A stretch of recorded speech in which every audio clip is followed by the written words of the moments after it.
The Kushti, the Indian traditional wrestling, has a significant popularity in India.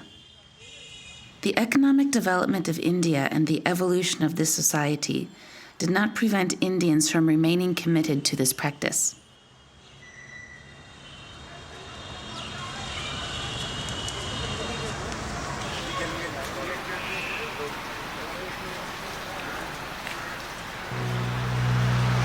The wrestlers are called pahalwan.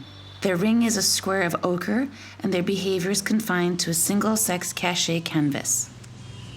The rules of Kushti could be summarized in a sport where you just dropped your opponent's shoulders to the ground.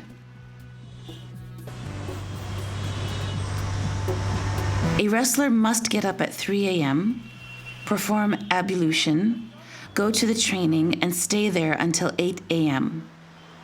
Then he takes a bath and lets his body cool. In the evening, he returns to training exercises to strengthen his shoulders, thighs, back, and neck. Many of these exercises are performed as in the past, probably in order to respect the traditions of the sport.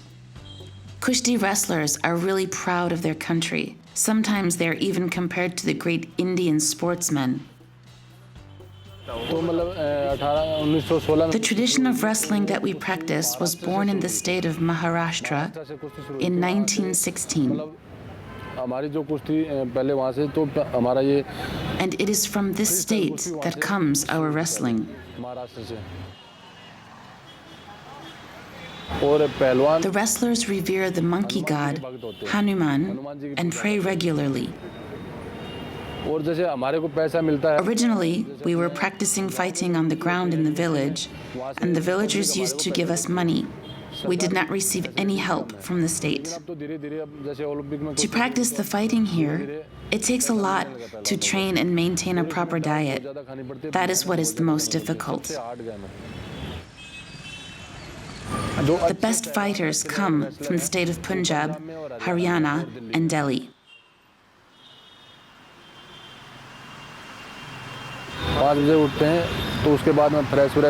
Tuesday is our day off. We reserve that day to pray Hanuman.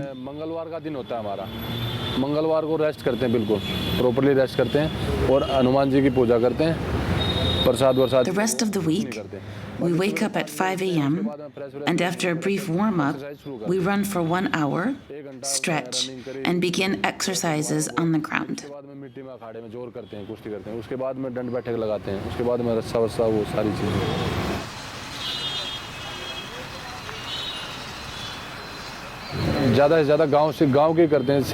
It is especially in the villages that the fighting is practiced. There are very few practitioners in the cities because the people in the villages are stronger, they eat well, and are more comfortable in the fighting. The village people love very much the Kabaddi, the Kushti. These practices are greatly appreciated by the villagers.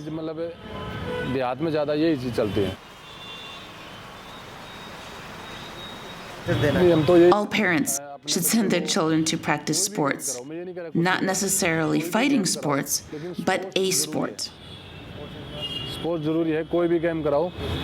Urban children are not unlike children from villages. All champions are originally from villages.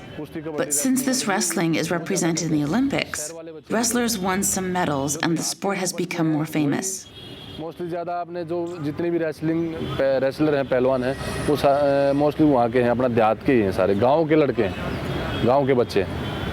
Previously, everyone was interested in cricket. The wrestlers then began to receive state aid. सब cricket में घुसे हुए थे अब लेकिन अब wrestling देखने लगे क्योंकि उसमें मेडल आ गए तो बढ़ावा मिला है उस चीज़ को तो अब बहुत ज़्यादा लोगों का इसमें वो है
In all the places of Kushti training, you will find a temple dedicated to Hanuman, a temple where arriving wrestlers will drop incense and worship, touching the ground with one hand and then their foreheads, then do the same thing in the other direction at the end of the workout.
Maharashtra, the hometown of Harmandir Sahib, also known as the Golden Temple, the spiritual and cultural center of the Sikh community.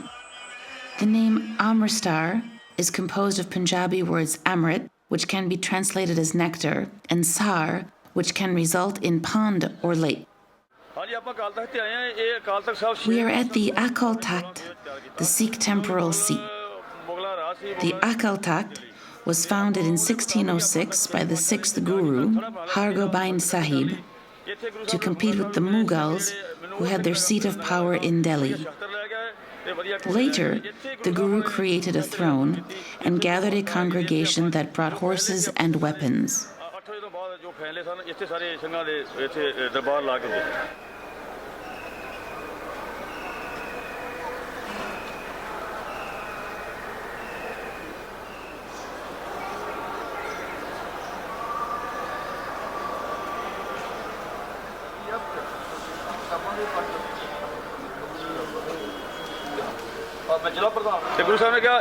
He began practicing the Sikh martial art. Guru Hargobind said the Akal Takht would be greater. With the help of Baba Buddha and Bhai Gurdas, the Guru Hargobind erected the seat of Akal Takht.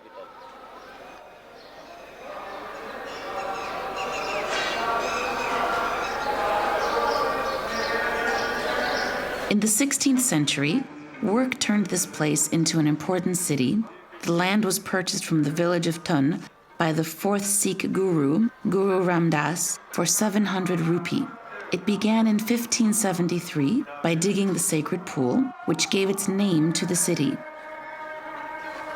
Then, in 1601, the Golden Temple was completed, and 3 years later, the Sikh holy book, also considered the last Guru, the Adi Granth, was installed by the successor of Guru Ramdas, the Guru Arjan. Many Sikhs come here to listen to broadcast prayers. The temple is a place of pilgrimage open to everyone, regardless of race or religion. For Sikhs, the water around the temple, called Sarovar Basin, will cure all the ills of those who bathe. Sikhism, a monotheistic religion, is the 5th world religion with over 20 million followers. The word Sikh means disciple, he who believes in one God and in the teachings of the 10 Gurus collected in Guru Granth Sahib, the sacred book of the Sikhs. Men and women should receive Amrit, the Sikh baptism. Sikhs are recognized around the world as great warriors. The practice of Gatka, whose appeal has never waned with Sikhs in India and in the diaspora. This form of combat is based on the handling of weapons and mental concentration, which is allied in physical struggle. Every year in March, a great religious festival takes place at Anandpur Sahib 200 kilometers east of Amritsar.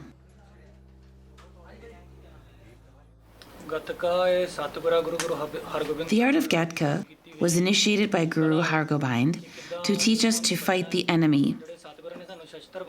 These weapons were not designed to cause or suffer injustice. Their function is to protect the weak and poor people. 5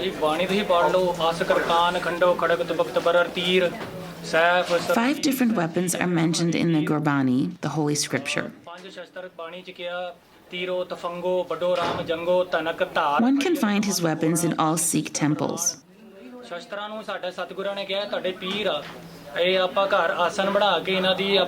Guru Hargobind has united strength and faith to create the concept of the saint soldier.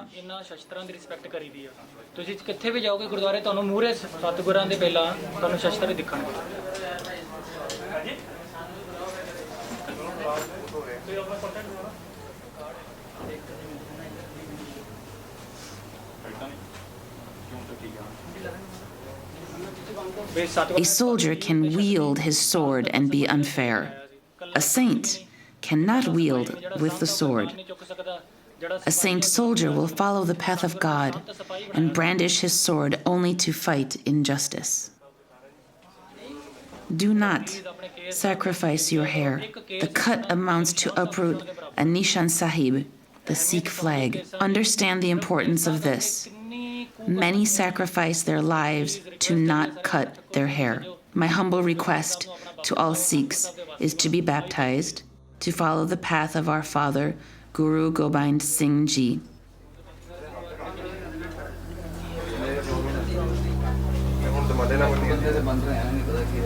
The praticants of Gatka often demonstrate during the holidays. He is accompanied by poems and songs praising the courage and achievement of Sikh warriors.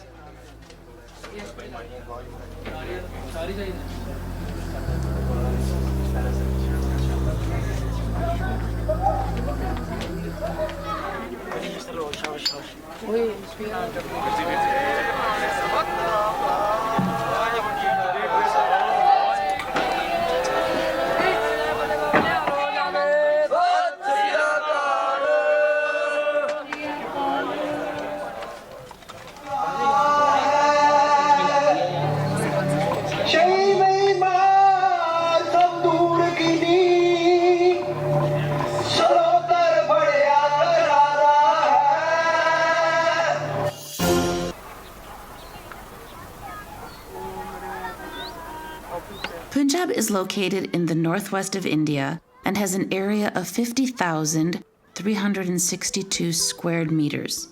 It is bordered on the west by Pakistan, on the north by Jammu and Kashmir, in the northeast by Himachal Pradesh, and on the south by Haryana and Rajasthan.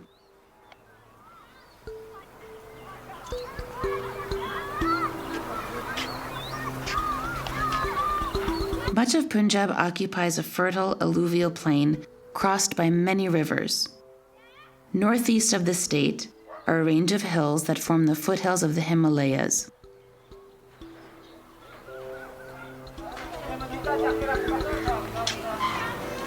Punjab is a rich agricultural land. Fertile land, this is, the granary of India.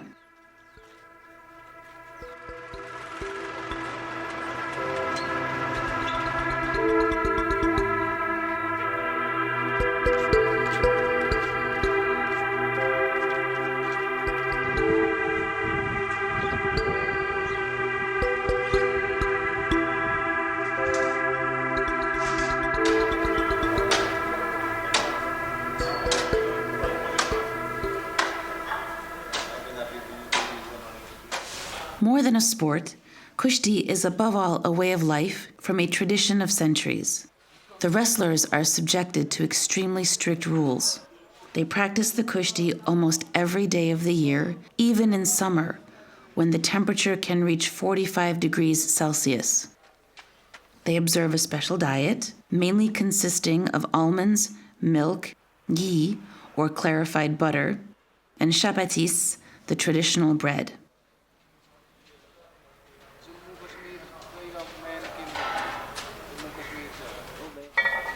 The wrestlers are supposed to abstain from sex because it seems that sex empties the body of its male hormones, which are essential to the combat. The young touch the feet of the elders. These are signs of respect and encouragement.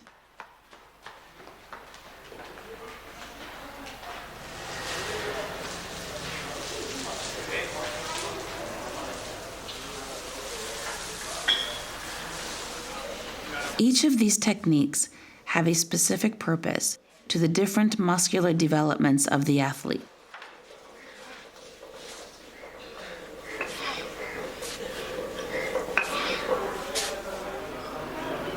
The wrestlers who practice Kushti come from different backgrounds. Some are messengers, other boatmen, dairy, electricians, priests, and students. They are all welcome. The fight develops strength, and in India, force is a cultural value that implies a duty, dedication, and moral impeccability. It manifests itself more in the eyes that sparkle than in its arms.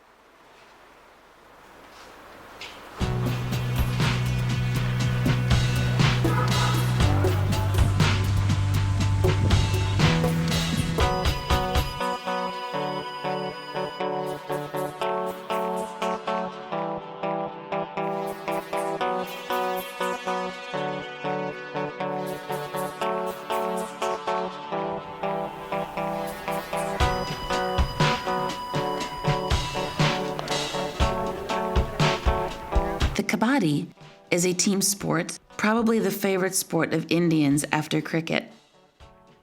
It is also very popular in Pakistan and Bangladesh, where it's the national sport, as well as, to a lesser extent, in many Asian countries such as Japan and Thailand.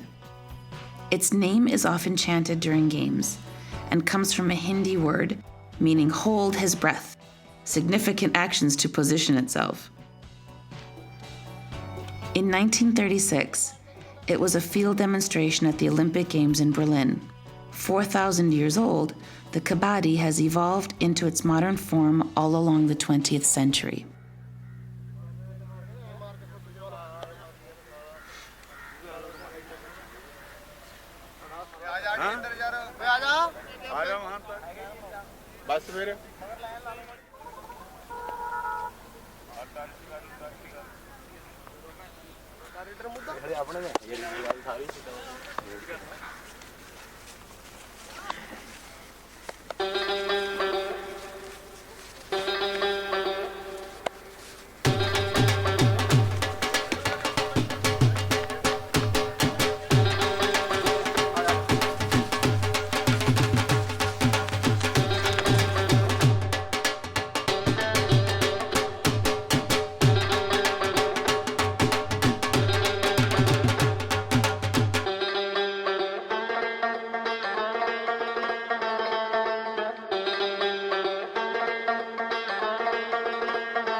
The Kabaddi is practiced in the villages of Punjab. The Punjab has seen many battles, a lot of attackers who invaded villagers.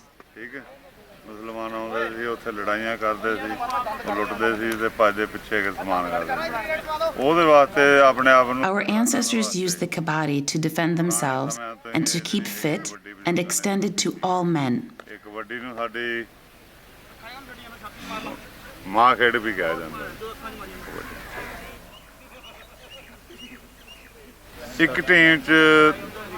There are 12 players per team, 3 or 4 attackers, 4 to 5 defenders, and 2 substitutes. The pitch is divided into 2 circles.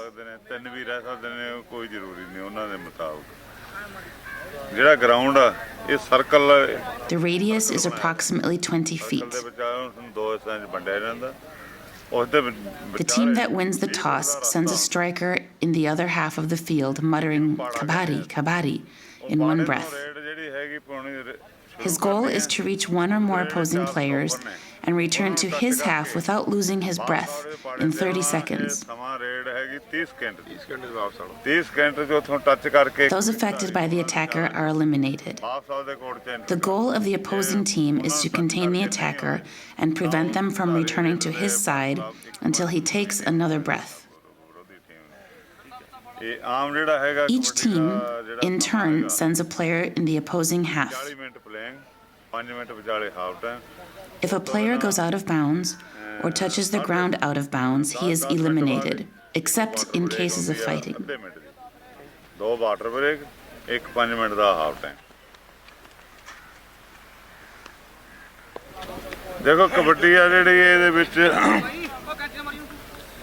The game is composed of half-time of 20 minutes with a 5-minute break. Every 10 minutes, the players have the right to a dead time of 30 seconds to get a drink of water. In Kabaddi, players must be quick, strong, and strategic.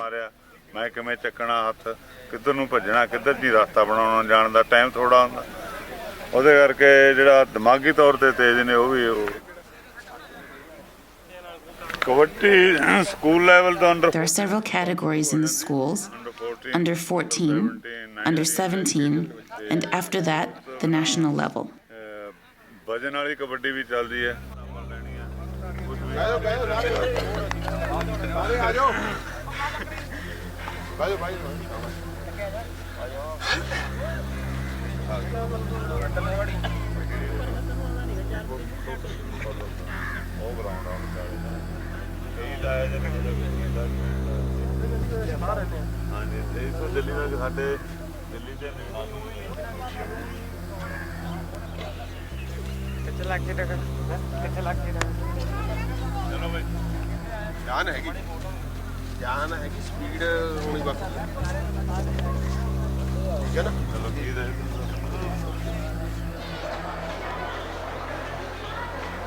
In India, the railway is the mode of transport for long distances.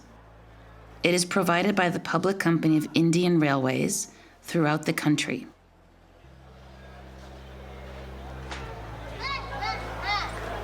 The network across the country and down extends over 63,140 kilometers of lines.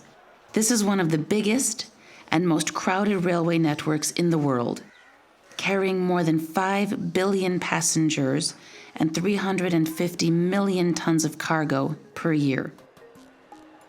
This network covers the 28 states and 3 of the 7 territories in the country, and is connected to the networks of Nepal, Bangladesh, and Pakistan. The railroad appeared in 1853 in India, and in 1947, the year of independence, there were no less than 42 networks. These networks were nationalized and merged in 1951 to become one of the largest networks in the world. Taking the train in India is an experience. The total length of track used by Indian Railways is about 108,706 kilometers.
channels are designed for speeds ranging from 75 to 160 kilometers per hour. If the process evolves, so does the comfort. Air-conditioned cars or food served on board are part of these developments. Recently, an Indian even had the idea of creating a meal service on board through the internet to improve the service.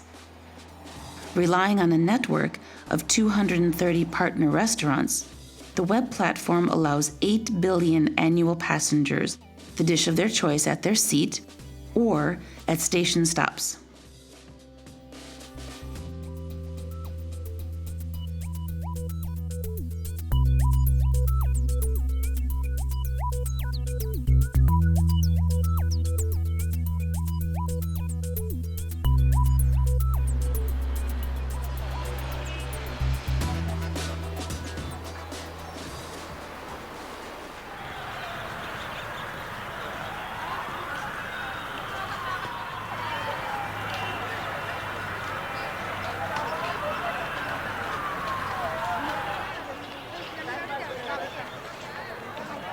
The Red Fort, also called Fort Palace, is Shah Jahanabad fortress of Mughal architecture in Delhi. It is listed since 2007 on the list of World Heritage.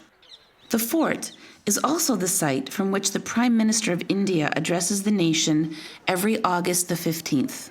August the 15th is the day when India gained independence in 1947. The fort is named after the sandstone rock used for its construction. The Red Fort stands on the east side of Delhi. The wall is nearly 2.5 kilometers long and is between 16 meters high on the side of the river and 33 meters high on the side of the city. The building is huge. Delhi has grown into a cosmopolitan city due to the massive immigration of people across the country. Of course, the urbanization problems such as traffic jams and a lack of resources is apparent. But it is a city of movement, a city that is often the subject of shooting of films, a city that awakens curiosity.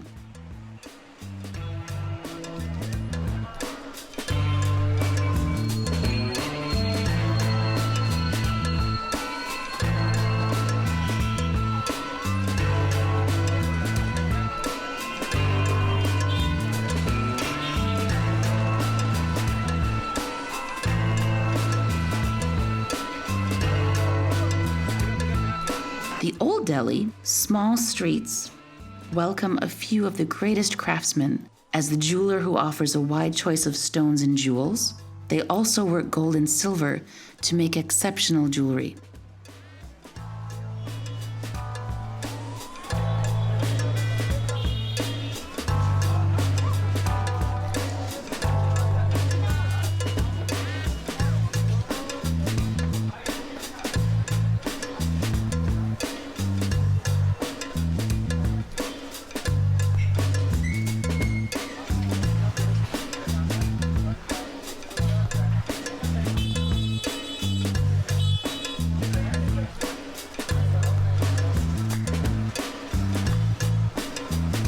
The burris are eaten in India at breakfast, along with a chai, the milk tea, or Indian coffee. Many variations exist when the type of flour is used. For support, you can also add some green beans in small pieces or carrot sticks.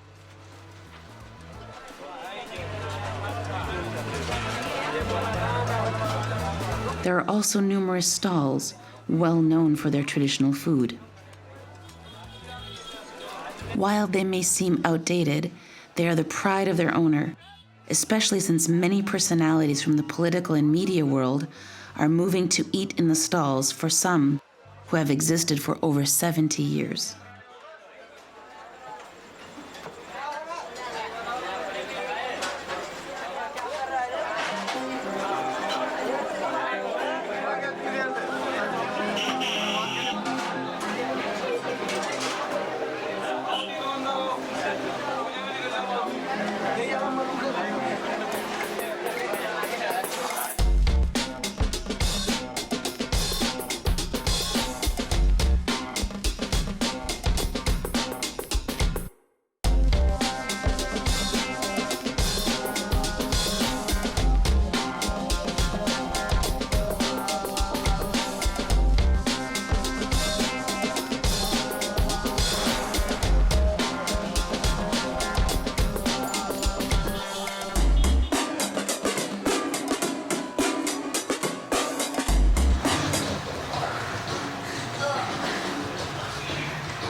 Krav Maga is one of the sports that Indian agrees to here as the society evolved. It no longer seeks to resemble the past. It looks to the future, but does not forget its roots. This demonstrates an openness on their part and the desire to share this development to the greater number. India has never been a violent country or even advocate violence. For many long years, India has exported its spirituality like yoga, and today it is seeking to import.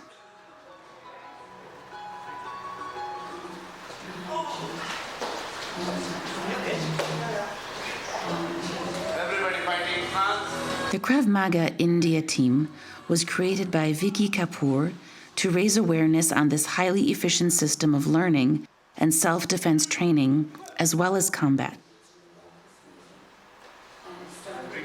It aims not only to allow the application of the law, but to allow the army to become more efficient and also help civilians adapt and be trained to protect themselves.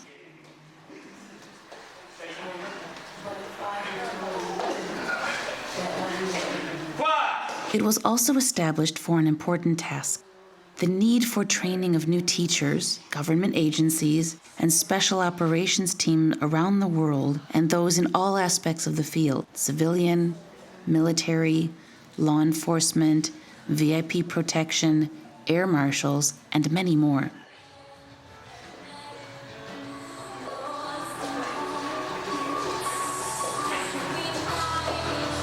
The training, as in all sports, is very important for Krav Maga, and it is intensive and requires the practitioner to have a mind of steel. Whether you are a man or a woman, the evolution of the Indian mindset allows today for everyone to discover the Krav Maga and test their physical abilities against those different workouts which are usually done in India. I'm Vicky Kapoor and I am heading Krav Maga in Southeast Asia, and I have put around 39 plus years in martial arts. It's common people from all walks of life. They are business people, they are corporate people, college students, homemakers if you're talking about the women. So everybody from different walks of life, and plus news helps a lot. The moment there's some news comes, people start joining.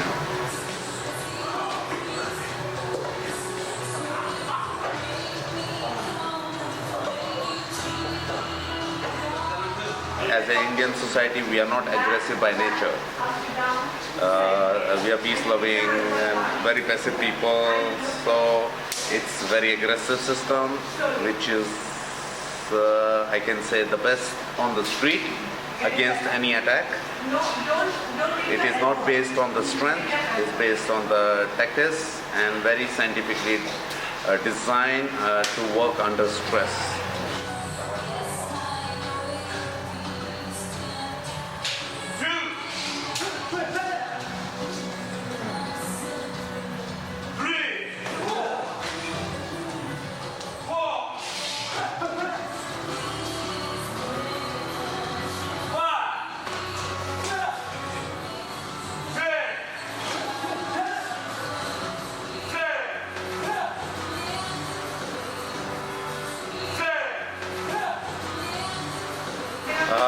Krav Maga now in India is 10 years. It was initially for 5-6 years very, very tough. Even people to pronounce the word Krav Maga was a big difficulty because they said, oh, what this new thing is. Even my colleagues from the karate, when I told them, oh, this is this, you must come and train, they said, oh, you as usual are mad, so you are bringing something new shit. So we are not interested. Once they came, few of them to join the sessions with us, with my Israeli counterparts also, they realize, oh, it's very, very practical. It's not like katas doing in the air without thinking imaginary opponent. You are not doing anything else. Then they realize it's a problem solution. You have the application of every problem in different problems, which they never trained 20 years in the different systems. So a lot of professional, when I'm saying professional from the martial art field, are also coming to join our professional courses to become teachers. That's one good point. Now we have around 18 branches in India, and it's growing day by day. We are getting inquiries to do professional courses from the rural India. So that's a good sign of popularity of drama. I'll say keep it real. Don't think of superficial imaginary Chinese movies. Okay.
Despite the evolution of Indian society and its new openness, Krav Maga was not so easy to set up in India. Today, it is not uncommon to see more and more women learn this art.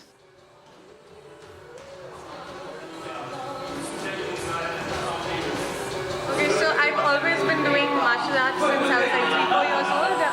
And my dad actually read about Krav Maga in the newspaper, and he thought that this was something very unique because once I came here, I realized it's practical from day one. The first thing they teach you is defense against the most common attack on the street. So it's just extremely very, very practical, and I've been doing this for about 3.5-4 years now. And I've realized that it's always based, every single technique is based on your natural instinct. It's just to enhance it further. So that's the reason why I continued. So I guess I started because I've always doing martial arts, and my dad got me into it, but I continued because it's really practical and it's actually useful. So a lot of times when I go to work, I go with like bruises on my hands, so they think that I'm a little crazy. But I got some of them to come here for a Sunday class, which is a free women's class, and I'm actually the instructor there. And from 11 to 12 we have it. So I brought some of them here, and then they realized that it's actually very good. So I don't think you realize what it is unless you actually come and do it. So they appreciate it. So I think martial arts have always been there in India, but awareness wasn't there, and also the society that women aren't so outgoing in general. But now I do think people have, women have started stepping out, especially due to the sad cases that happened in Delhi. We saw a lot of more people coming here, but sadly it's all frizzled out. The news went out of the media, and people have stopped coming and trying to learn. So I just think it's more about it's your responsibility to know it. So it's sad that they only came around that time to really learn martial art or self-defense, and it's just people need to be more regular. So even though modern India people are more open to it, they need to become more regular. It's a responsibility, not a choice. Protect yourself. 2 words. So that's all.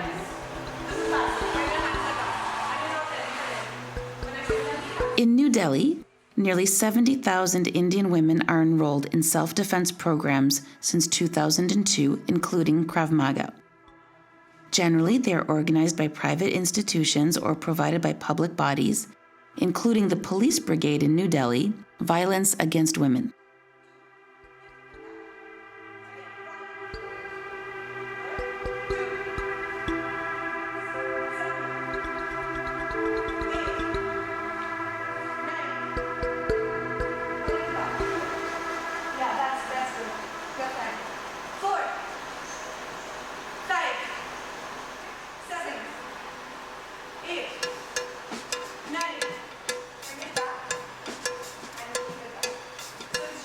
Halfway between tradition and modern India, it is an imposing, eclectic universe and its colorful world, mixing genres and customs. The Kabaddi is a good example of this mixture. The sport that has become over time in Asia is represented today at the Asian Games. The Kushti evolved over the years while maintaining its heritage. Today, India is a country that is constantly evolving, and that makes us understand that we must continue to adapt with it.